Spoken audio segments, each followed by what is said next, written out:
The Rider-Waite tarot deck is one of the most popular tarot decks in use today in the English-speaking world. Other suggested names for this deck include the Rider-Waite-Smith, Waite-Smith, Waite-Colman Smith, or simply the Rider deck. The cards were drawn by illustrator Pamela Colman Smith from the instructions of academic and Mr. K. E. Waite, and published by the Rider Company.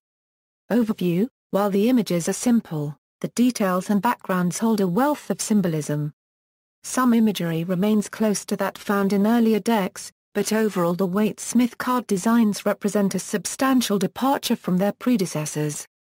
Among other changes, Waite had the Christian imagery of most older tarot decks cards toned down. The Pope card became the Hierophant, the Papes became the High Priestess.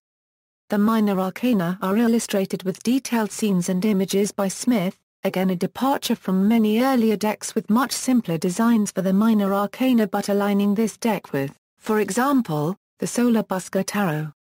The symbols used were influenced by the 19th-century magician and occultist Eliphas Levi. Publication: the cards were originally published in 1910 by the publisher William Rider and Son of London. The following year, a small guide by A. Waite entitled The Key to the Tarot was bundled with the cards, providing an overview of the traditions and history behind the cards, criticism of various interpretations, and extensive descriptions of their symbols. The year after that, a revised version, Pictorial Key to the Tarot, was issued that featured black and white plates of all 78 of Smith's cards. Several later versions of the deck, such as the Universal Waite deck, copy the Smith line drawings with minor changes and add more sophisticated coloring. Copyright status: originally published in the UK, the Rider-Waite Tarot Works copyright expiration is 70 years after the date of death of the author. A. E. Waite commissioned the drawings from Pamela Colman Smith, who was paid a one-time fee for her work, received no further royalties, and was never given author, or copyright ownership, status in any publications. Therefore copyright expired in 2012, 70 years after A. E. Waite's date of death. However, since 2012 there has been an attempt by the copyright holder to extend the lifespan by claiming Pamela Colman Smith was a co-author and not simply a hired hand.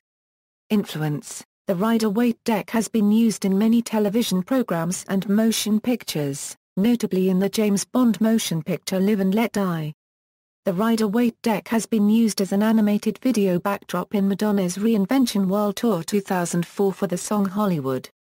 The Hermit card in the Rider-Waite deck has been frequently used by Led Zeppelin guitarist Jimmy Page, most popularly in the song Remains the Same on the inner sleeve of Led Zeppelin 4. The Lovers card in the Rider-Waite deck was used in a theatre poster for the musical Hair. The Fool, the Hanged Man, and the Moon were used in the music video for Riptide by Australian singer-songwriter Vance Joy. The Fool card plays a major part in the opening scene of Wes Craven's 1991 horror film The People Under the Stairs. Major Arcana. Minor Arcana. Ones equals. Pentacles equals. Cups equals. Swords equals. References. External links: learning materials related to a psychological interpretation of the tarot at Waite University.